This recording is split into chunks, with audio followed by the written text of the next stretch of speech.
You are listening to the IFH Podcast Network. For more amazing filmmaking and screenwriting podcasts, just go to ifhpodcastnetwork.com. He said, well, there's a young guy whose name is Bruce Lee. He's going to demonstrate. I said, young guy? I said, how old is he? He said, 21 years old. I said, oh, man, what kind of guy know at 21? I said, but I'll come. I'm curious. So I went to the luau, and so this young 21-year-old guy jumps on the stage, and he started doing a northern-style kung fu form, slapping his hand and throwing that kick up high, pop, pop, pop. And then he said, now, how in the hell do you think you guys could fight doing this? Bloop, bloop, blop, bloop. Blah.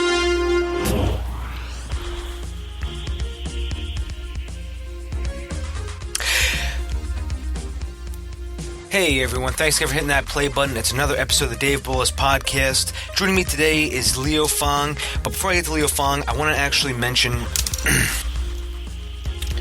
Hey again everyone, thanks again for hitting that play button. It's November the 1st, which means it's NaNoWriMo. If you are actually participating this month, please find me on nanowritemo.org. My username is dbullis408. So again, that's just my first initial, my last name Bullis 408, and we can become writing buddies. And I'm actually writing looks like I'm going to be writing a graphic novel for this NaNoWriMo, and I'm going to see where it turns out. Also, I'll link to that in the show notes as well. And I also want to give a shout out to our friends at HorrorPack.com. HorrorPack.com is a monthly subscription service where you can get either 4 DVDs or 4 Blu-rays delivered directly to your door. And it's not just some generic horror movies that you've never heard of. They actually work to make sure that each box is actually full of actually quality movies. And for instance, like my last pack had a pretty good assortment in there. We had Alien, Quarantine, Hatchet 2, and Grace. So you can see it's actually a pretty good collection of movies. And again, everybody, there are links in the show notes that actually support the podcast. For instance, we have new Dave Bullis Podcast t-shirts up on Zazzle.com. We also have our Amazon affiliate link on there as well. So if you do actually find something of value, or you just want to, give back to the show, I would greatly appreciate that. And please, if you do actually do that, please send me an email or contact me through my website, DaveBullis.com, and I will actually personally thank you on the show in this intro. So today, we have Leo Fong. This man is 86 years young, and he's still going strong. This man is trained with Bruce Lee. He has traveled the world making movies, and now he runs his own martial arts dojo down south. Ladies and gentlemen, episode 82 with Leo Fong.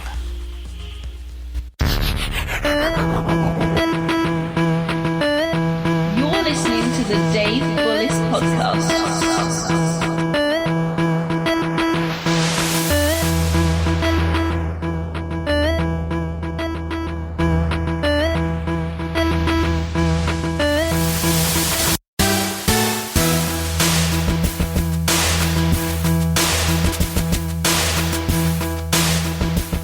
Joining me today is Leo Fong.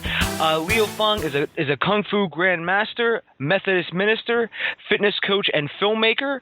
Leo's film career has spanned over 40 years, and he was also a sparring partner and student of the late, great Bruce Lee. Grandmaster Fong, how are you doing today, sir? Not too bad. I'm recovering from a shoulder surgery, and it's getting better. Yeah, but feeling better. And you just celebrated your 30th wedding anniversary, correct? Yes, 30th wedding anniversary yesterday. Yeah, married 30 years. Oh, congratulations, sir. Thank you. So, Master Fong, could you tell us a little bit about your background and how you got started in martial arts and filmmaking? Yes. Well, martial arts wise, I was raised up in Arkansas, in a little town called Widener, Arkansas. And I came here when I was 5 years old with my mom. And in those days, in 1935, most Chinese would migrate to the south, like Mississippi, Arkansas, and Louisiana. And the reason was they started the grocery business, in the grocery store business. And, of course, in Louisiana, they started, restaurants and stuff. And the reason was cotton was a king in those days, like Mississippi, Tennessee, and Arkansas. The blacks would pick cotton there. And they would, rather go to the deal with the Chinese grocery stores than the Caucasian, the whites, because they were being discriminated and abused. And I saw all that happening back in the 30s and 40s, how they treated the black people. And of course, when I got to 7 years old, my dad and mom didn't send me to school because I couldn't speak English. And so at 7, I learned a little bit of English, and they sent me to school. And the first day of school, they were all teasing me, calling me Ching Chong Chinaman. And I didn't realize what they were doing. I thought they all liked me because recess time, they all gathered around me. But I was the only non-white in that little school. And then what happened was next day, my dad asked me what happened in school. I told him that they all liked me and all that. And when I told him what it was, he got really upset. He said, "They don't like you. They degrading your ethnic, your race." And so the next day I went back and we were playing softball, and some little kid hit the run and come to first base. I was playing first base, and he looked up at me and said, "Chink," and I hit him right in the face and knocked him down.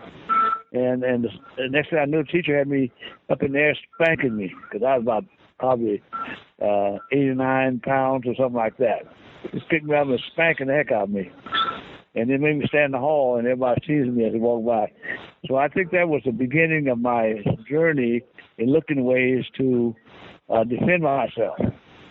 And of course, as I grew up, and when I got to about 11, 12 years old, I bought a book by Barney Ross, How to Box, Fundamental Boxing. That's what I still have that book, and I read it, and it started my boxing career at around 12 years old. Because I remember about 14, 15 years old, they were putting up little matches in this old empty schoolhouse. The same schoolhouse where I first went to first grade. They moved the school to a little town called Madison, Arkansas, about 6 miles away, in a little bigger town. And so this schoolhouse was abandoned. So every so often, a couple of older guys would put on boxing matches. And I remember one time they asked me, "Hey, Fong, you want to fight?" I said, "Yeah." So I went down there, and they matched me up some guy about 40 pounds heavier than me. His name was Dave Hodge. He was a quarterback on the high school football team. Well, he hit me the first time he hit me. He knocked me across the room, and my head hit the wall, and I was half out. And so when I got home, I had a terrible headache. But I figured out what happened. I said, what happened was I just rushed out there and started swinging at him, thinking I'm going to overwhelm him with punches. And I started learning how to, strategy. And then they asked me again one time, and I said, "Well, I'll fight, but you guys got to give me somebody that's coaching my weight, matching up the high school athlete. And so they matched me up with some guy that's about 10 pounds heavier. I knocked him out. Because I was practicing on the pillow, hanging there and doing all kinds of stuff that the book was doing, that I read in the book. So that's how I got started.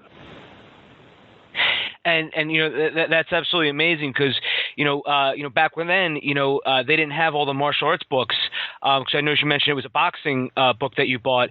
Because you could go today now to a bookstore and there's hundreds of books, everything from kung fu to hapkido to aikido. But back then they weren't around, as particularly in America. No, when the first time we heard the word karate, some people in the South didn't know what it was. They thought something to eat. The first book I bought that's karate was Nishiyama and Brown. It's that little book looked like it was made out of the cover like a gunny sack. I don't know if you remember that book. but it was karate, and the Nishiyama. That was my first karate book. Mm. I bought one with Oyama on it. He was, the cover was, he was killing a bull with his bare hands.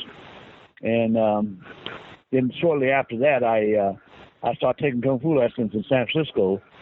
That's back in the 50s. But I came out here, after I graduated from high school. I felt a call, before I graduated from high school, I felt a call to ministry. And then I went and told my pastor what I wanted to do, and so they made arrangement with me to go to college, and so I went to Hendrix College in Conway, Arkansas. Before I went to college, I was learning to box, and that was it. So when I got to college, I had a choice. I had a friend named Jim Jeffries. He was the Arkansas State wrestling champion. So he said, "Leo, you got to join the boxing team." Join the wrestling team. I said, "I'll tell you what, Jim, I don't want to wrestle." I said, "I think I'm, fit for boxing." And I said, he kept bugging me, and I said, "Well, why don't we go down to the gym and spar? If you can pin me, I'll join the wrestling team." So I got down there and I stabbed him with jabs and moves, stabbed him jabs. He could never get touch with me. He couldn't grab me to take me down. So he said, I guess you better stay with boxing. And so that whole season, because the team was, they had a pretty good team, and we fought all over Arkansas, all different colleges and boys clubs and stuff. And then finally, after the first year, they told me they're going to abandon the boxing program. And so I went to the National Guard Armory downtown in Conway, Arkansas, joined their team because they had a good boxing team. See, in those days, they had boxing teams all over the place. A lot of competition. And so I ended up, by the time I got through college and then went to seminary in Southern Methodist University in Dallas, Texas, I had already had 25 fights and had about 10 of those schoolhouse fights, and won 9 of them. The first one I got knocked out. Then same thing in the regular competition, intercollegiate and AAU, and I got knocked out twice, and I lost a decision. But I won 22 fights out of 25, and I scored 18 knockouts. And what I learned early, that it's not about how many punches you have, but you got to really take one punch and perfect it. The reason was there was a guy named Billy Walker. He was a local professional fighter. He boxed mostly in 10-rounders, sometimes mostly 8-rounders, and he was always knocking everybody out. So one time I happened to be on the card with him. They had an amateur thing, and I was on the card with him. So we were in the dressing room. I said, "Billy, I watched you fight through your career. You win all those things from knockout with a left hook." He said, "I said, somebody must know that you're going to throw a left hook." He said, "Yeah, but they don't know when it's coming." And that's where I learned a lot picking it up from these guys, I saw Joey Maxim was light heavyweight champion. He became my personal friend after I became an adult, after I moved out here. He was light heavyweight champion. He fought Archie Moore and all those guys. And he came to Little Rock and he fought a 10-rounder, and then Tony Zale. And I happened to meet Tony Zale and his manager back in 1950. I was going to turn pro, and then I decided not to after I spent the afternoon at Midwest Gym watching all these ex-fighters. Most of them are punch drunk. I said, "No, I don't want to part of that." So I said, "I will get that out of my system." And here I was a second-year student at seminary. I said, "I better go stay in the church. This fight was fun." So that was my experience in boxing. And then when I got into my second year in seminary, I had a job at Rankin Chapel in West Dallas where Bonnie and Clyde used to hang out. And so I got a job there teaching at the community center, and I started a boxing program there, and I had a pretty good successful program. First year I entered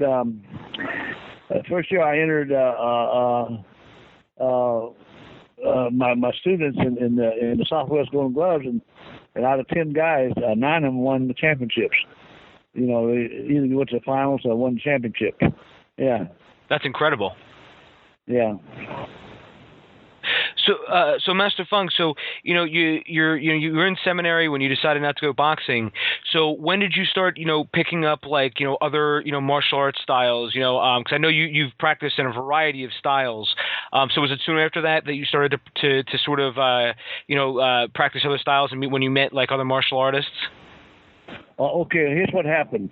See, I came out to the West Coast, and because of racism, the bishop sent me out here instead of giving me a church in Arkansas, which was a blessing in disguise. I didn't realize what a blessing was. I was very bitter because they said, well, we don't have no Chinese churches in Arkansas. See, the Methodist Church.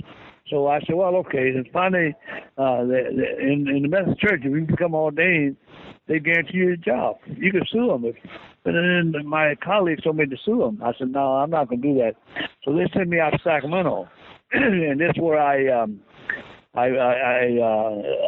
learned. First of all, I was driving in 1954. I was driving down the street, and I saw signs jiu-jitsu. So I stopped. I went all the way up the stairs and met a guy named Bill Luke, and he was a student of Bruce Tegner. I don't know if you ever heard that name, Bruce Tegner. He wrote a lot of books back in the early '60s, and from Oxnard, California. Ventura, California. Mm-hmm. And he would exaggerate his skills, but he was really a judo guy because he put in pressure point knockouts and all these things in little books. And I trained with him for about a year, and we used to get on the man grapple with him. I ended up choking the guy, but we were good friends, and he was an instructor, so I got pretty good at that. Then he said he's going to move to L.A., and when he got through moving to L.A., I was looking for another place, and the only place I could find was a judo school in the YMCA. And so I went there, and his name was Bob Bendix. He used to hang around with Ben Campbell and another guy who was an Olympic champion, big black guy. And so I went and I got a green belt in judo. And one of the things that happened one time after I got my green belt, a bunch of old ladies came to visit. So he visited the judo class, and he wanted to show them what judo was all about. So he said, hey, Fong, come here. So he said, throw a punch, and he was going to grab my arm and get under and do a hip throw and told me to grab. I threw the left jab out there so fast he missed, and he was really pissed off. He said, don't you know how to throw a punch? I said, how you want me to throw it, Bob? He said, throw it this way. He wanted me to let my arm hang out there, you see. So I did, and he slammed me to the mat, and I slapped the mat like I was supposed to, and that was it. And then so I said, well, I had enough of this. So one day one of my church members said, hey, I was being harassed and picked on today by some black kids in class. He was a school teacher. And he said, we need to go out and learn some Kung Fu. So I said, okay. So one day we went out there, and so we asked a guy on the street corner, a Chinese guy in Chinatown, if there's a Kung Fu school here. He said, yeah, there's two of them. There's one up there by the church and one down here by the park. So I said, which one's best? He said, well, it's up to you. The guy down here by the park is an old guy, and up there is a younger guy. And so I said, well, so I said to the guy, Jimmy, I said, I think the old guy might be better. So we went down there, and we met a guy named, what is his, met the old guy. His name is slipped my mind momentarily. So it turned out he was a little small guy, had a tremendous grip. And he was also enforcing the tongs. Lo Bun, his name is Lo Bun, Lowbun. Yeah. And so I trained there for about 2 or 3 years, then went up to the other school and checked it out. And so went there about, I guess, 7:30, 8 o'clock. and there's nobody there. Just one guy in the front of the mirror doing some Kung Fu movements with a 3-pound dumbbell in his hand. So we stand there watching him. He turned around and looks. He come over and put the weights down, came over and said, he said, my name is Jimmy Lee. And he said, you guys looking for a Kung Fu school? I said, well, we've got to check it out, so why don't you come join us here? So that's what Jimmy Lee turned out later introduced me to Bruce Lee. See?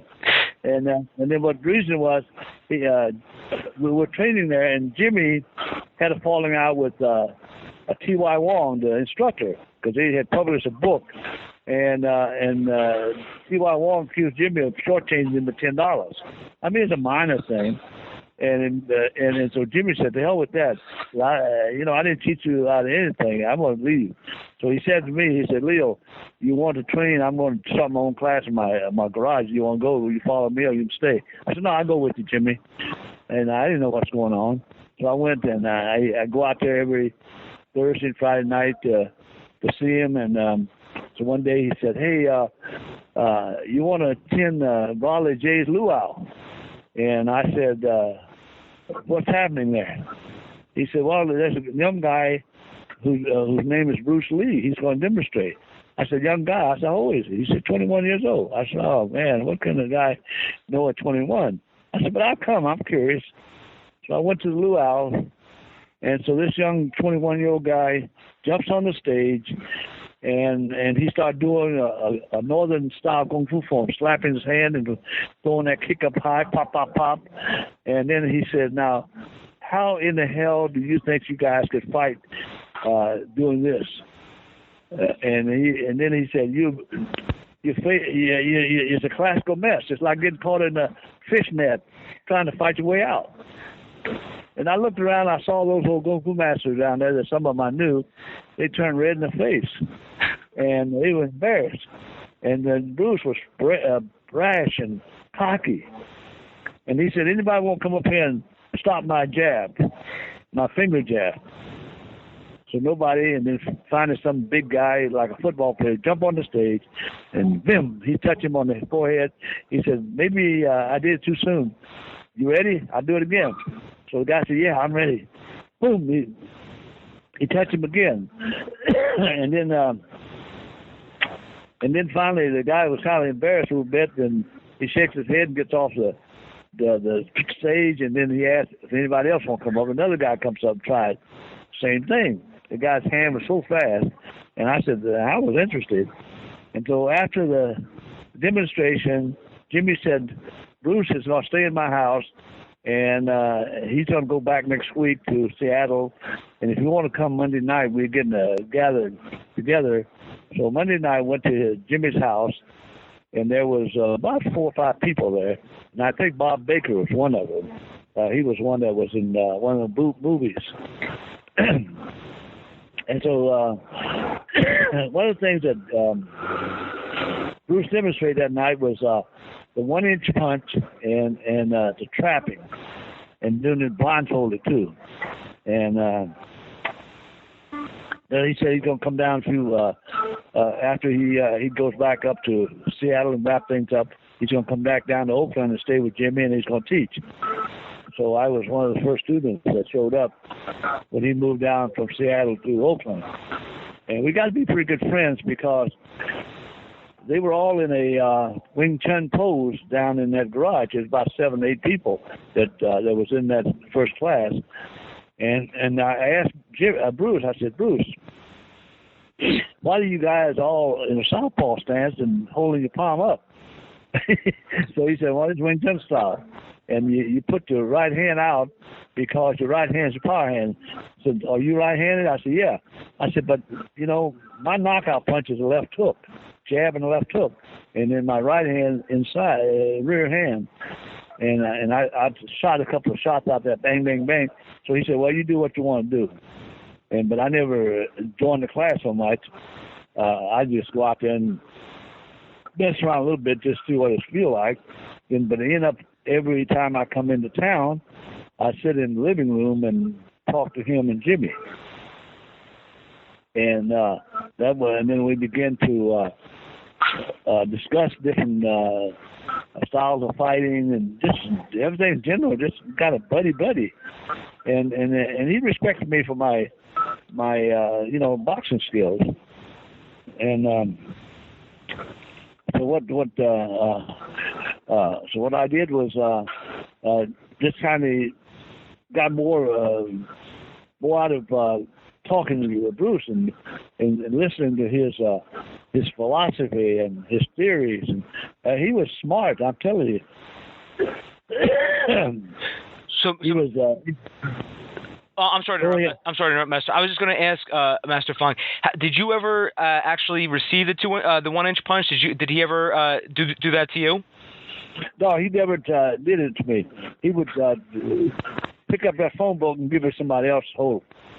But now looking back, I talked to Linda about a week ago. I had not talked to Linda in about 20 years. And she said that, Bruce had utmost respect for me. That's amazing. See, I did spar with Bruce one time. We were kind of like a couple of drunk guys sitting around bullshitting. He said, "Hey, Leo, let's go out in the backyard and spar a little bit." I said, "Okay." See, and he realized, I was not complying, and I didn't want to chase after him because he was bouncing around. That's after he became Chicken-Do. And so every time he come within range, I was watching him real good. So he tried to sidekick on me, and I sidestepped and I hooked his leg. And then, of course, he kept moving around trying to get on me, and I'm moving. The thing is, there's boxing timing is nothing you realize. A lot of people denigrate boxing because they say, "Oh, it looks too simple." But that's what the key is. The whole thing is not so much the outward techniques, but it's what goes on inside of you. Like I stand in front of somebody already, I know, have a feeling. I feel what he's going to do. When he makes that initial move, I already stick that jab in his face. And then if I jab and fake down low, I see that arm coming down. I hit him with a left hook right on the chin. That's how I knock those guys out in the ring. It's always a body shot with a left jab, and then come up with a left hook. And very simple move, but you do it.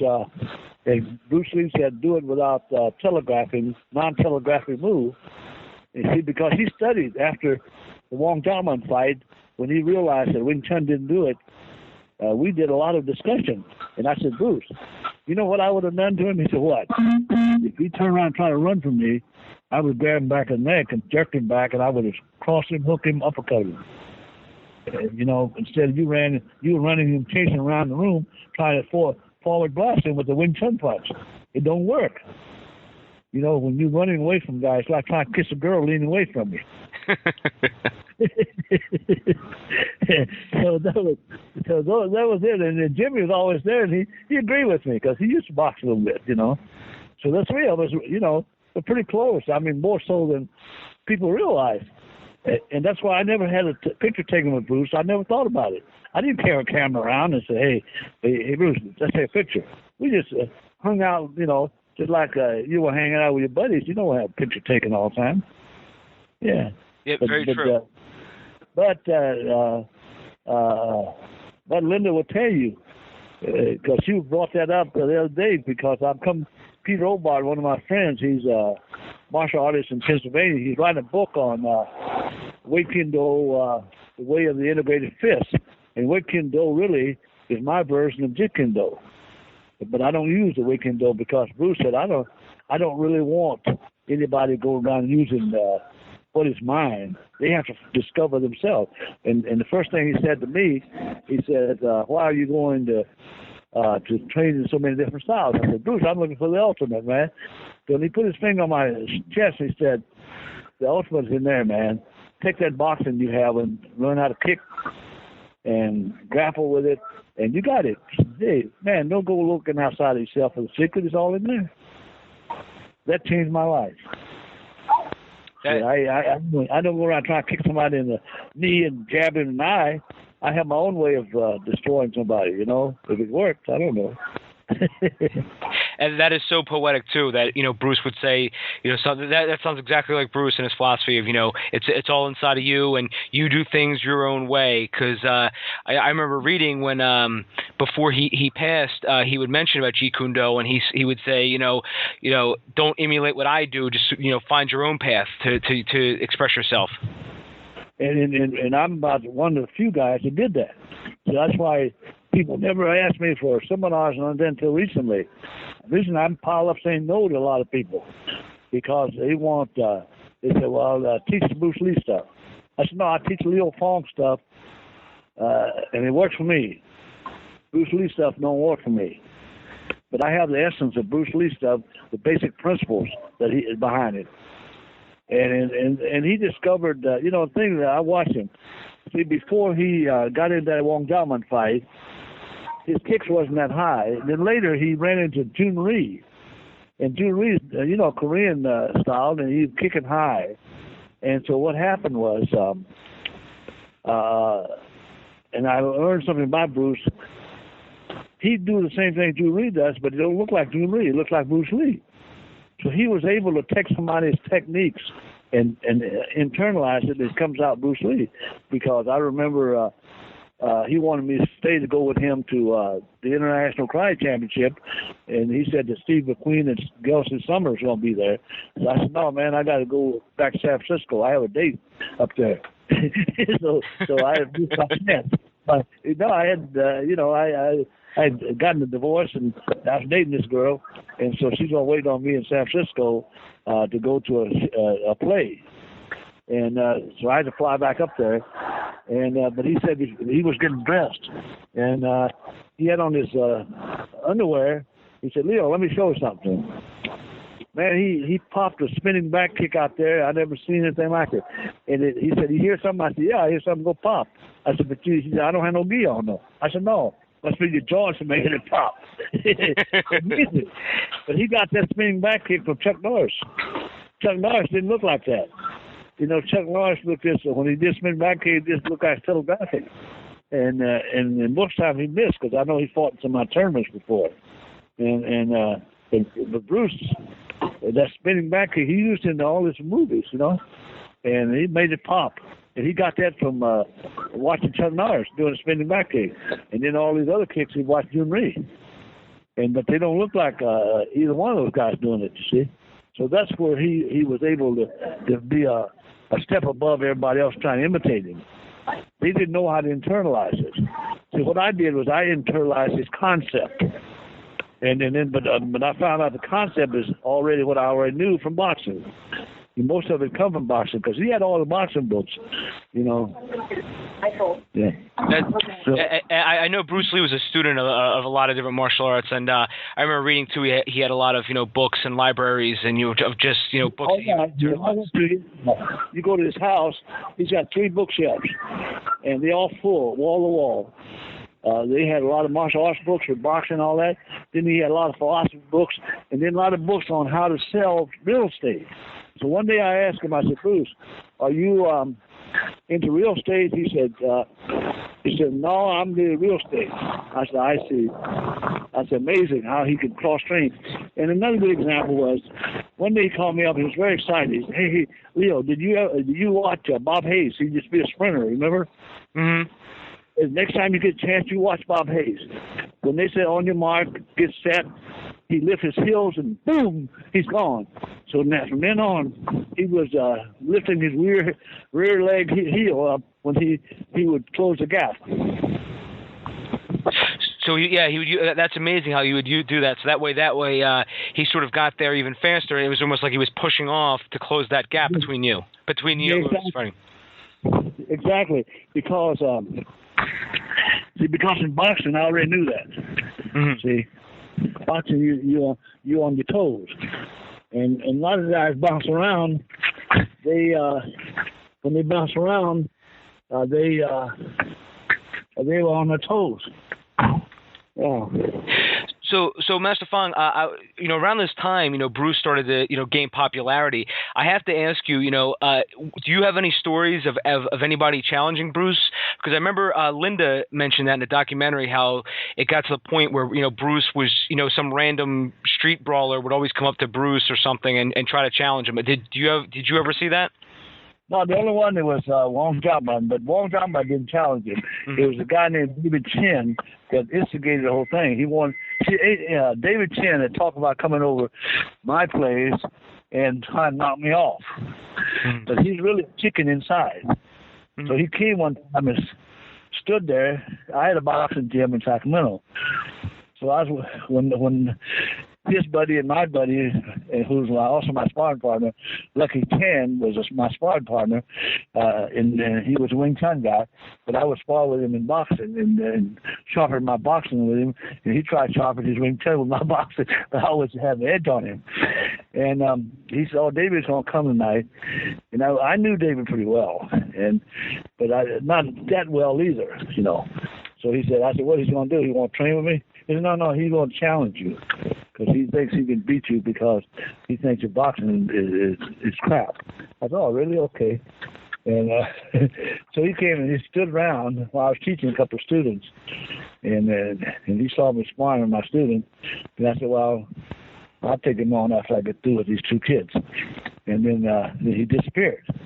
So I said, hey, Lucky, where's David? I thought he was going to, stay around and spar with me. He said, I'd like to spar with him. I said, no, I don't know where he was. He took off. Yeah, and so that was that. And then next thing I knew, he was instigating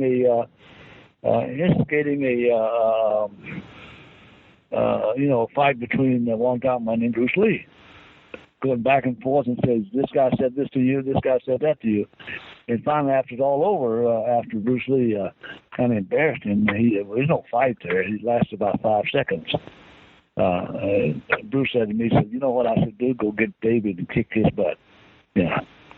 And then he was scared, man. He didn't show his face anywhere. Yeah. So that was the story there, Yeah. So was it Bruce who ended up getting you involved in filmmaking?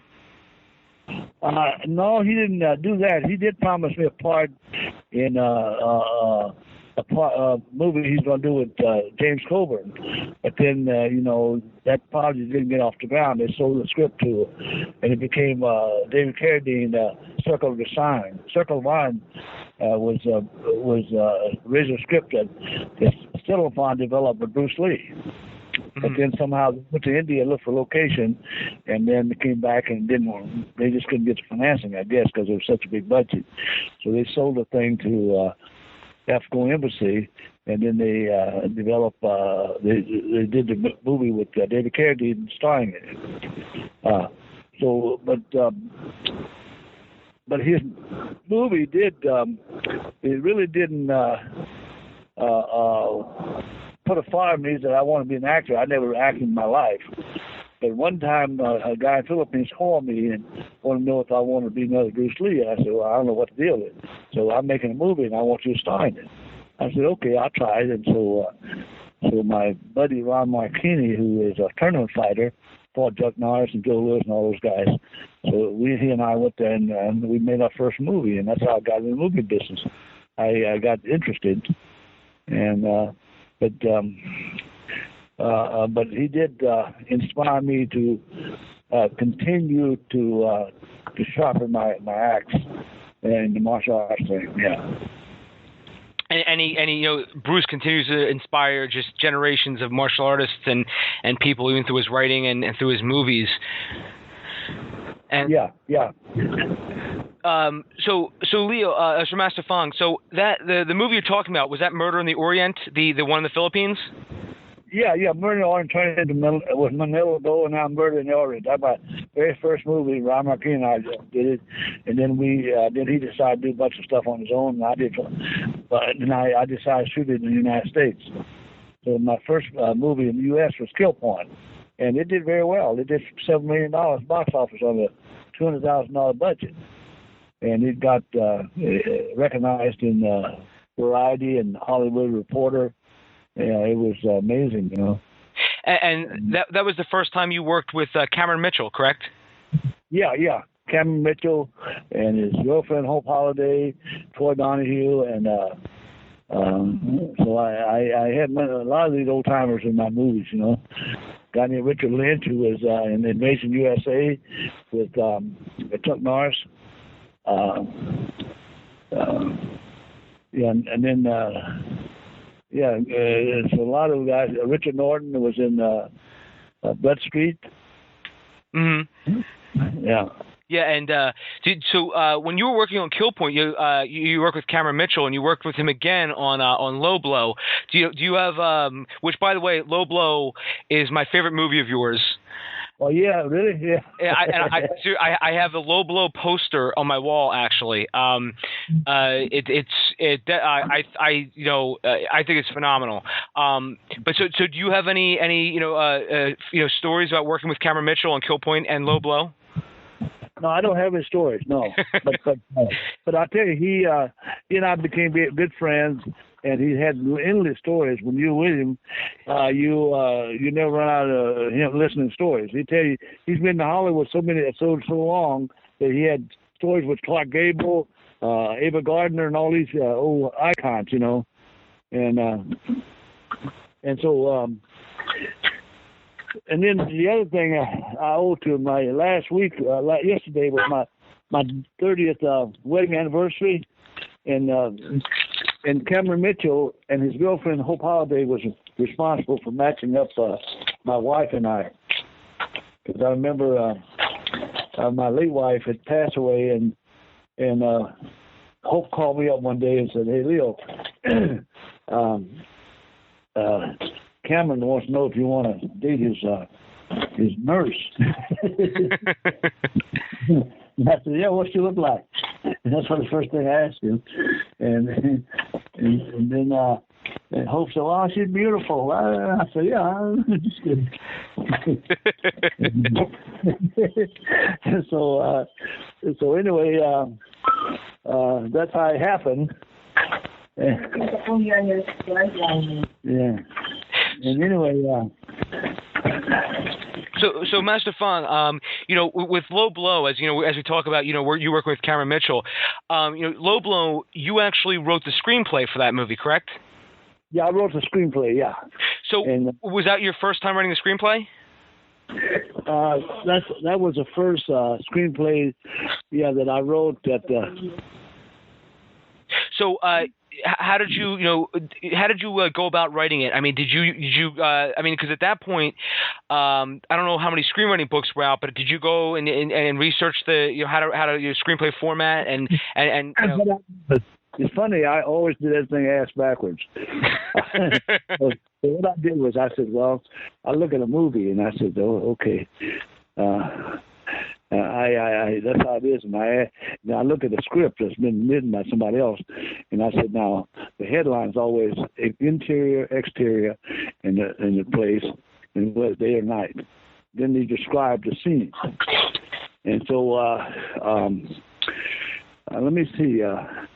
I think the first time I wrote a script wasn't the Low Blow. It was Tiger's Revenge or Enforcement Death Row. It's the same movie but different titles. And I just come back from the Philippines after I made Murder in Orient. I went to the post office in Stockton, California, and I ran into one of my my friends. He's an insurance broker. So he said, "Hey, Leo, where you been? I haven't seen you around." And I said, "I've been in the Philippines making a movie." And I said, "Hey, by the way, I can make movies for about $35,000-$40,000 in the Philippines, and they look like $200,000-$500,000 movies." He said, "You won't make a little bit of money. Time to do it now is all these martial arts movies coming out with martial arts in it." So he said, "Hey, why don't you come in and meet my partner?" Said his name is Michael Badway. I joined forces with him. He's an attorney, and so we doing stuff together. So I went there, and he introduced me, so Michael had taken lessons from me in karate before, and so both of Michael Sullivan, and then Michael Badway said, "This is Michael Badway." So he said, "Yeah." I said, "Mike telling me, you make movies." I said, "Yeah." I said, "If you can come up with some money, I said we can go to the Philippines and make a good movie. Make a movie that makes money with a lot of karate in it." He said that was hot right then. All the drive-ins had 5 Fingers of Death and all that stuff, and then so anyway, I told him, and he's listening. And he said, "Well, let me see what I can do. I got a couple of clients got money. We can come up with 25,000, 30,000. I said, and then the Philippines probably matched up with pesos, and we got a movie." And so a few days later, Michael Badway called me up, and he said, "Hey, Leo, I want to do it. I can get $10,000 from this guy. He owns a trucking company in Stockton, and I think I raised 15,000, 25 would be enough, wouldn't it? Well, if we get a joint venture, I think it would be enough." And so he said. Then later he says, "I think another one's going to put up a couple more bucks, and so why don't you and Mike go to the Philippines with the 10 grand and see what you can do?" So we did that. And the second day I was there, a guy knocks on my door. And he was production manager for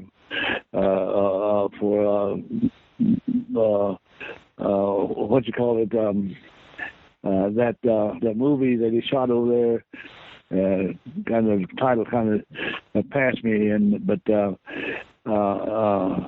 was the guy that did Godfather? Francis Ford Coppola. Yeah, Coppola, and he did a movie there, a war movie in the Philippines.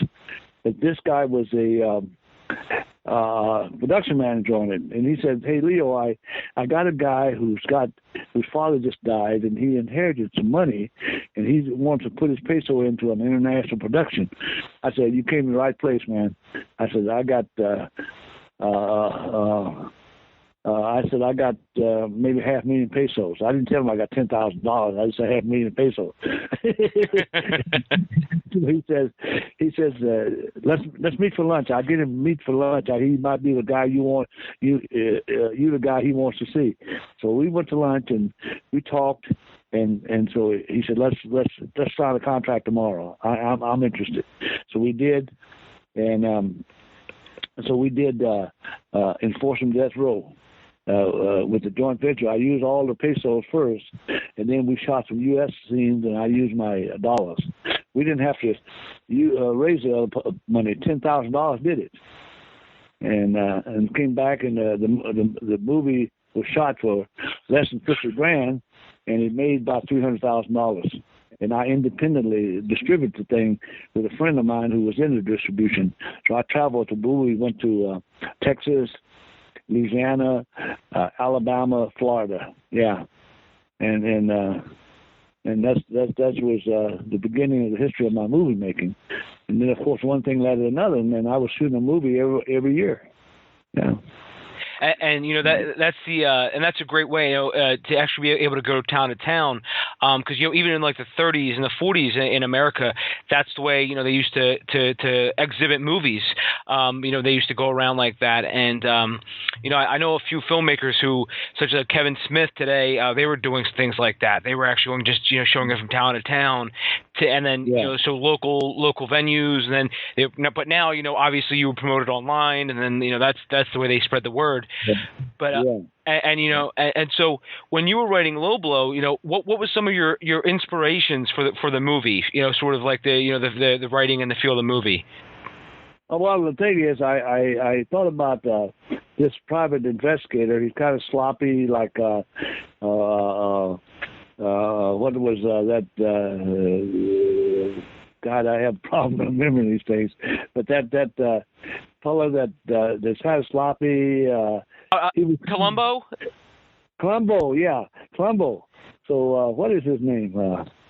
Columbo, and I took a page from that, I said, Joe Wong is just a sloppy guy driving an old beat-up car, but he ain't nobody to mess with, and that's how I got started. And so we decided to use as a plot a camp off of Jim Jones' disaster in Jonestown.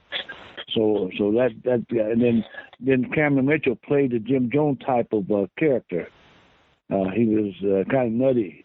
And then we had Kuswa, who was in Color Purple with Whoopi Goldberg, and she was in it. That was his friend. So he said, "Hey, you want to have an Academy Award actress or a nominee?" I said, "Yeah." So I didn't know who Kuswa was, Kuswa Bushia, and her father was a diplomat in Africa. And so she was in it, and she played his girlfriend, Cohart in Low Blow. Yeah, and so I had a friend of mine had a Rolls Royce, and we decorated up, and they wore robes, white robes and stuff, and sheets around them, and they drive Cameron Mitchell up there, and like he was a celebrity. And they had this camp. So I got the inspiration from that.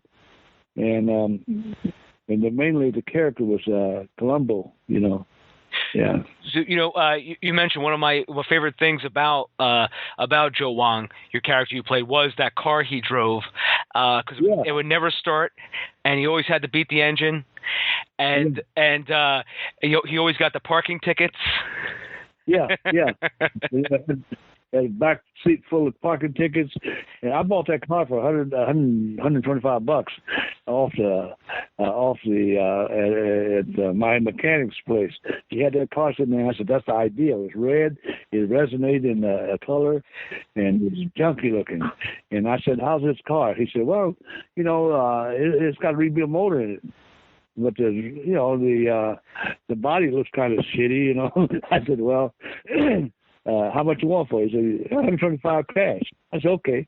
So I gave him $125 cash and took it. He laughing. I said, "This thing runs good." It was roaring, and but it had a good motor in it. But the problem is it was the bad exhaust, and the smoke would come through the floorboard. And when you drive it, you almost choke to death. And so I finally gave it. I didn't give it away. I sold it to some guy for $75. Yeah. Yeah. And one of my other favorite gags too was when Joe Wong would always end up hitting the car into things like the barrier, and he ran over the divider. Yeah. He was a bad. He lived up to the stereotype of an Asian trying to drive. And those were characters, and I would cuss the thing in Chinese, and so. But the movie did well. He did about $3 million at the box office in some of these second-rate theaters, And then when I was at Cannes Film Festival, a guy and I was trying to push a Cynthia Rothrock movie. I just directed her in Fight to Win. They changed it to title something else. I don't know. And then he comes up and he stood there and watched, and he said, "So are you in that movie?" I said, "No." I said, "I directed it." He said, "Well, too bad." I said, "Let me ask you, if I was in the movie, what happens?" I'd buy it. So I bought Low Blow, and I did a lot of good business with it in Japan. And I said, "Oh, I see." So he said, "Well, anyway, hopefully next time you make another movie, and I'll be there to buy it." I said, "Okay." and you did, because you ended up making the sequel to Low Blow called Blood Street. Blood Street, that's right. Yeah, and I had Richard Norton in it. Yeah, and Blood Street did good. It didn't. It went limited engagement theatrical, but it did real good business in video. And overseas, it did good overseas, and that was one of my favorites too. Blood Street. Yeah. I just bought a rare VHS copy of that for about $35. Oh, really? Yeah. That's quite a, yeah. Because I found out there was a library in Maine that actually had it on sale through Amazon, and I couldn't find it anywhere else. And I saw it, and I got it, and it has all these rental stickers on it because all those rental houses are they're out of business now. So that's right. Yeah. So I ended up getting that. So I actually have the VHS copy. So I had to bust out the old VCR. Yeah, I usually, what I'm doing now is taking these VCRs down here to this place that's transfer, and they'll put it into DVDs. Yeah. It's kind of making these things, Yeah, because technology now has come so far. Because I actually have the same thing at my office, and I was like, now I want to put Blood Street on Blu-ray, not for selling, obviously, just for myself. So I want to have a 2-pack of Blood Street and Low Blow. Oh, that's great. Yeah, because Killpoint did real good business, and that's really a big story there. In fact, I'm going to sit down and I'm going to write a book on movie making and tell a story for each one. Because each movie had a story, and because I raised funds for every movie, and how I raised money for Blood Street was shot for $50,000, and there was a guy who wanted to get involved in movie making, and he had a friend that did real well. They own a canning company in Stockton, and so he was his classmate at the University of Pacific, and so he came over, and I told him about the movie making, and I said, well, it's high risk, but then if you want to invest, it's great. I got the story, we're going to do, and all they wanted was credit for it, and they gave me $50,000, and we shot it, and made some money back, but I wouldn't say that we got back. And I did another movie called Last Reunion, and that one made some money for me. I made about the first time I went around and made the sales, I made about $60,000, and then about 5 years later, a guy called me up to Leo. My name is blah blah blah. I'm friend of Frank Johnson. He and I did the thing. He was a camera guy, and he says, I have some money for you. And I said, Seymour. His name's Seymour Summers. I said, how much money do you have for me? So I got $35,000, and that was just like out of nowhere. You're surprised with money. He said, what I did was I able to collect the money from this company in Utah that used The Last Reunion as one of the 5 movies to raise funds for one of the distribution companies.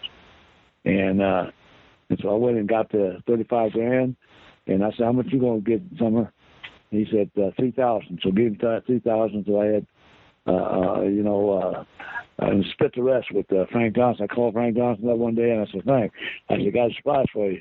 How would you like to have a few bucks, and then, so he was happy.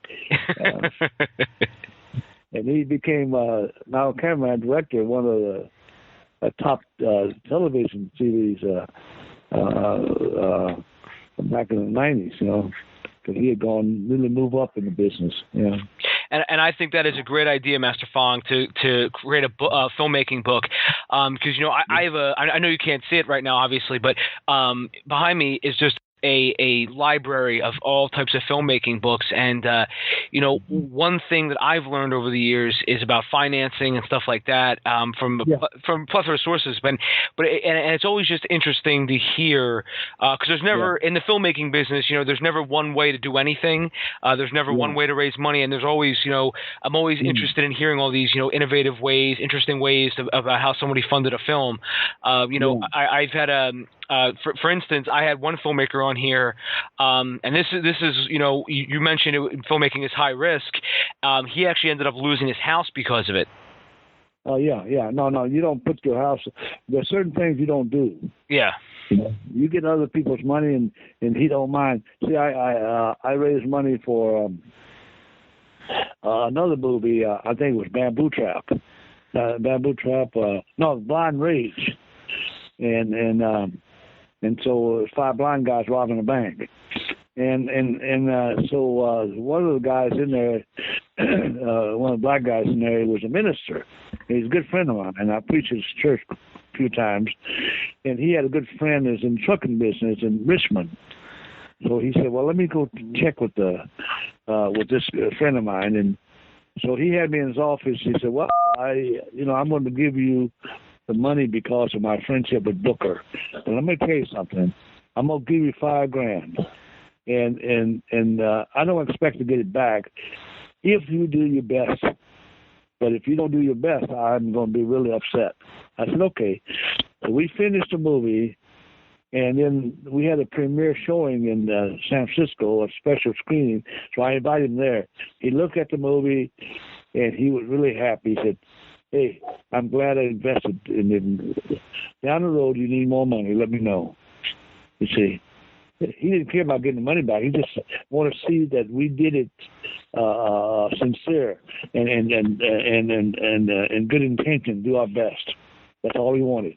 He didn't want us to go there and squander the money away and end up with a piece of crap. Yeah, and that's a great, because he was investing in you, and that's such a great story. Yeah. And then so when you go to raise money, don't try to con people, because you run into somebody who really said, "Well, I know this guy's got a dream. I'm gonna help him realize it."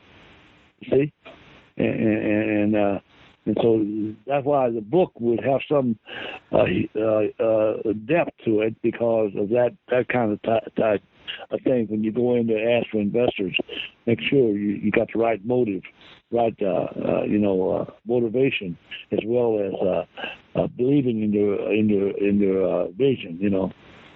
Yeah. Oh, absolutely. And, with the advent of crowdfunding now, one thing that, I always talk about is making sure that your project is as good as it can be. Because I think a lot of filmmakers now, race too quickly to try to get a movie made without, realizing the script has to be good. They have to, it's putting a lot of things in place. It's like putting together a puzzle, and, you have to sort of, get every little piece, and then you sort of move. Because, filmmaking is, it's like moving an army, because, you're moving.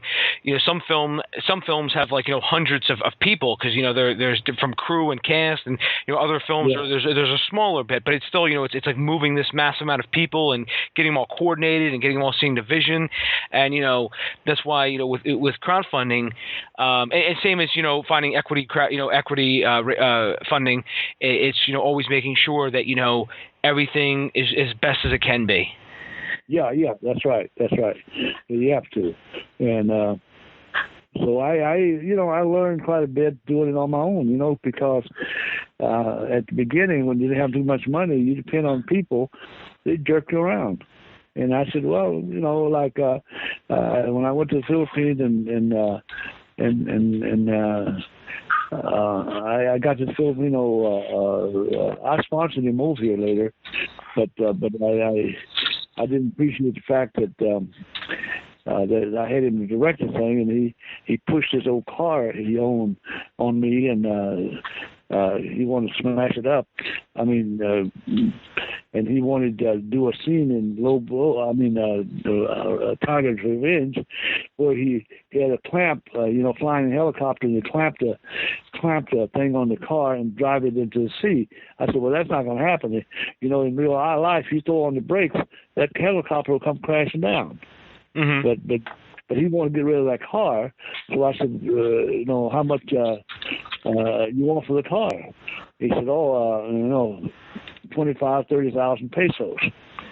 In the Philippines, 25,000 to 30,000 pesos, like $25,000 to $30,000, and even though it may be much less. So he kept saying that he didn't want to do it unless he did do the movie, until he had me halfway through the thing, and I had not directed anything before, and he says halfway through it, he said he wasn't going to do it if I didn't go along to do that scene. Well, he kind of put a gun to my head, and I said, okay, go ahead and do it then. I'll pay you for your car. But I forgave him in a way. I brought him back over here when his family wanted to come over here and need a sponsor. I sponsored him, and he's over here with a green card, and so I did another movie with him. But then I wasn't too happy, and I stayed away from him. And he was looking for me not too long ago, and then some of my associates said, "No, he's not here. He went out somewhere. He didn't come back." But because he pulled that shenanigan on me, see, Tiger's Revenge or Enforcing Death Row is my second movie. So I said, I'm going to learn how to direct. That's what I said. I said, I'm going to replace him.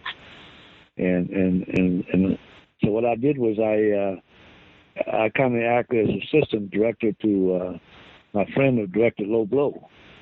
And I kind of watched him and had him tell me some stuff. And then I found out that later that all you got to do is just be aware of camera angles and this acting I learned from Cameron Mitchell, because he used to in Killpoint, he used to sit right on the sideline and watch me say my lines, and he would say, "Hey, Leo, throw it away." I said, "What do you mean throwing it away?" He said, Marlon Brando? I said, "Yeah, he's a great actor." I said, "Well, what makes him a great actor?" He said, "He throws his lines away." I said, "Yeah, but he mumbles. People don't understand what he says sometimes." And he said, "Who gives a shit?" So I learned a lot from him. He's a humorist, but I understand what he's talking about, because I had a tendency before I took lessons from him to raise my voice and go too high. He said, "You got to kind of drop it down. You got to feel the lines, you see." And then it changes my whole thing. I didn't look, when I see myself on the screen after that, I wasn't as embarrassed as I was before. See? I was embarrassed. I was like Jim Kelly in his Melinda, his first movie. If you had seen the movie Melinda, you'd laugh, because Jim Kelly was saying, "Hey, boss, come here." He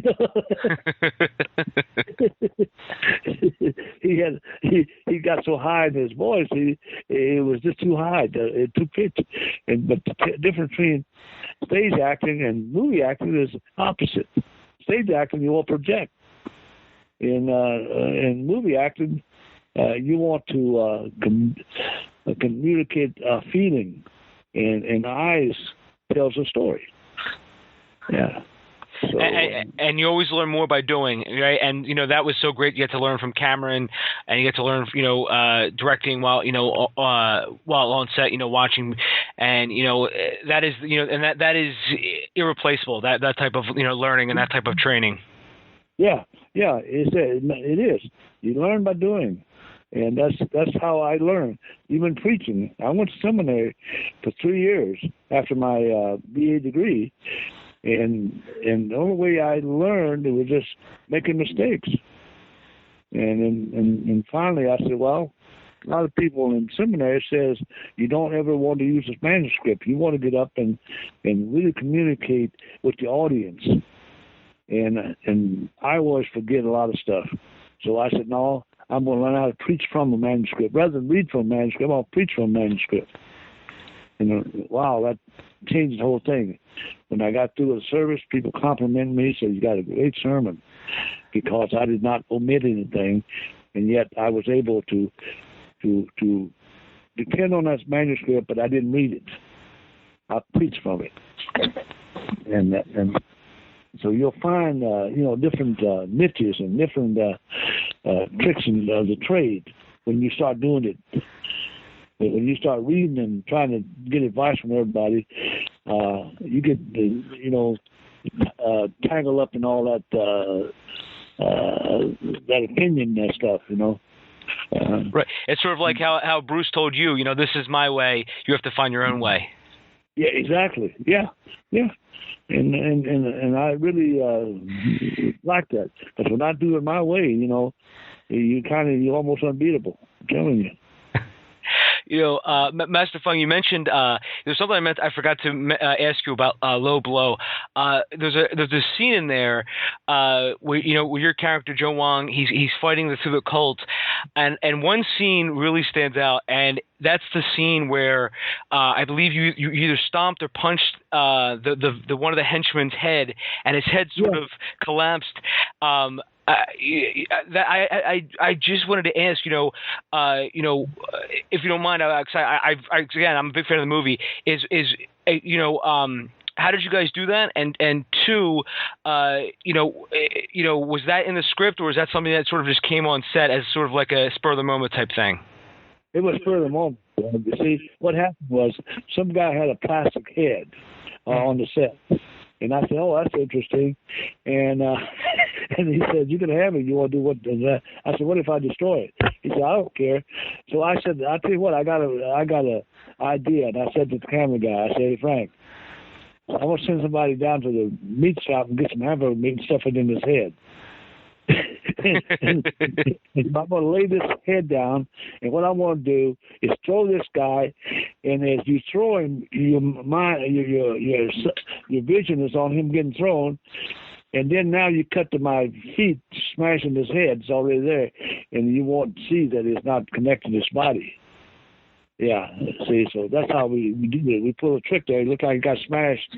He hit the floor, and then I stomped and smashed his head. But it was full of hamburger meat.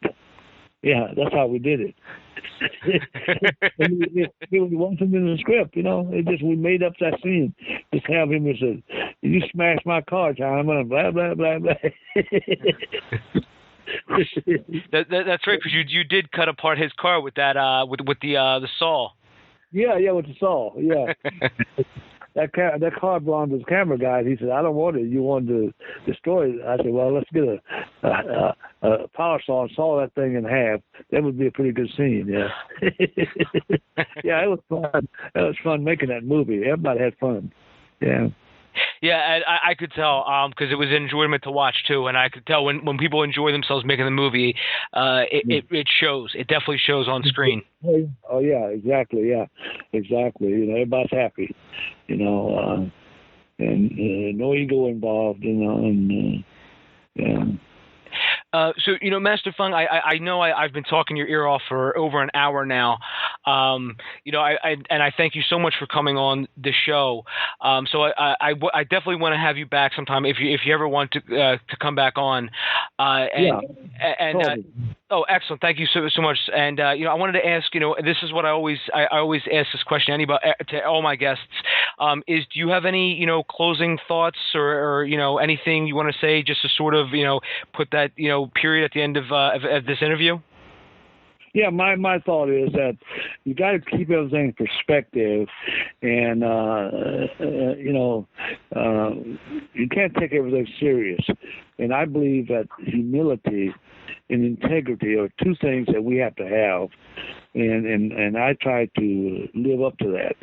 And the whole thing in life is not to be serious, but to be funny, to have fun, and in our relationship with each other, and understand that we in the martial arts are a family, and we don't need to go challenging people. I have people, some of these guys in Wing Chun have the wrong instructor who want to come down, touch hands with me and all that stuff.